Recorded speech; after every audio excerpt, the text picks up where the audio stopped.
एक महत्त्वाची बातमी पाहूयात। महाराष्ट्र लोकसेवा आयोगाच्या माध्यमातून घेण्यात आलेल्या औषध निरीक्षक पदाच्या परीक्षेतील पेपरफुटी प्रकरणात ऋतुजा पाटीलचे वडील अमृत पाटील यांचा सर्वात मोठा सहभाग असल्याचं समोर आलेलं आहे। राज्य शासनाकडून उत्कृष्ट शिक्षकाचा पुरस्कार मिळालेल्या व्यक्तीवरच शिक्षक पदाला कलंक लावणारे कृत्य केल्याचा आरोप झाल्यानं या प्रकरणाची आता गंभीर चर्चा सगळीकडे सुरू आहे। या प्रकरणात आणखी काही जणांची नावं समोर येण्याची शक्यता असून अनेक जण रडारवर असल्याची देखील चर्चा सध्या सुरू आहे।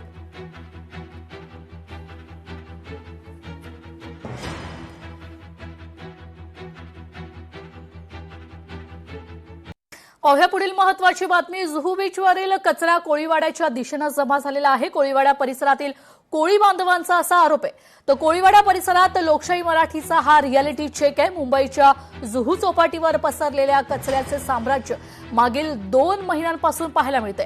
लोकशाही मराठीकडून दर दिवशी या सगळ्याचा गंभीर परिस्थितीचा आढावा घेतला जातोय।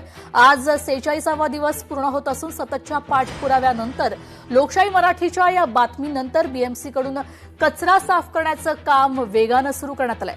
मात्र पालिका प्रशासनाकडून समुद्र किनाऱ्यावरचा कचरा उचलून कोळीवाड्याच्या दिशेने आणून जमा केला जातोय असा आरोप कोळी बांधवांनी केलाय। तेथील आढावा घेतला आमचे प्रतिनिधी मीनाक्षी म्हात्रे यांनी।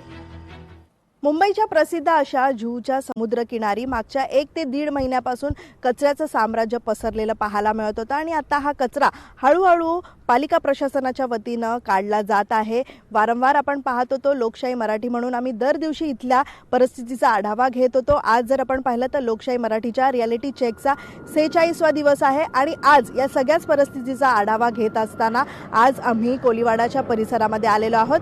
काल जर आपण पाहिलं तर जुहू बीचवरती ज्यावेळी पालिकेच्या वतीनं कचरा साफ केला जात होता त्या ठिकाणाहून हा कचरा जो आहे तो थेट कोळी बांधवांच्या परिसरामध्ये टाकला जात असल्याचा आरोप कोळी बांधवांनी केला आणि त्यानंतर इथली काय सत्य परिस्थिती आहे हे जाणून घेण्यासाठी आज आम्ही इथे पोहोचलेलो आहोत। इथे जर आपण पाहिलं तर अक्षरशः डम्पिंग ग्राउंड सारखी परिस्थिती इथे पाहायला मिळते। पालिका प्रशासनानं कुठेतरी या सगळ्याच परिस्थितीकडे दुर्लक्ष केलेलं आहे आणि हाच मुद्दा आता लोकशाही मराठी म्हणून आम्ही उचललेला आहे। त्यामुळे लोकशाही मराठीकडून या सगळ्याच परिसरातली आता पाहणी केली गेली आहे आणि इथल्या रियालिटी चेक करत असताना डम्पिंग ग्राउंड सारखी परिस्थिती आजही आपल्याला पाहायला मिळते। इथे त्वरित या ठिकाणी पालिका प्रशासनानं हा कचरा तातडीनं काढणं गरजेचं आहे, कारण कोळी बांधवांच्या संपूर्ण व्यवसायाचा प्रश्न असेल किंवा इथल्या आरोग्याचा प्रश्न देखील निर्माण झालेला आहे। त्यामुळे लोकशाही मराठीकडून वारंवार जो आव्हान करण्यात येत आहे पालिका प्रशासनाला जागं करण्याचं काम केलं जात आहे। त्यामुळे पालिका प्रशासन जोपर्यंत इथला कचरा काढत नाही पूर्णपणे, आपण पाहतोय की जुहूचा समुद्र किनारा हा स्वच्छ आणि सुंदर दिसत नाही, तोपर्यंत लोकशाही मराठी म्हणून आम्ही सतत या सगळ्याच परिस्थितीचा आढावा घेत राहणार आहोत। जोपर्यंत पालिका प्रशासनाला पूर्णपणे जाग येत नाही तोपर्यंत लोकशाही मराठी म्हणून आम्ही सगळी परिस्थिती दाखवण्याचा प्रयत्न करणार आहोत। व्हिडिओ जर्नलिस्ट राजेश मनियारसह मीनाक्षी म्हात्रे, लोकशाही मराठी, मुंबई। लोकशाही मराठी ऐका, पहा, जागरूक रहा।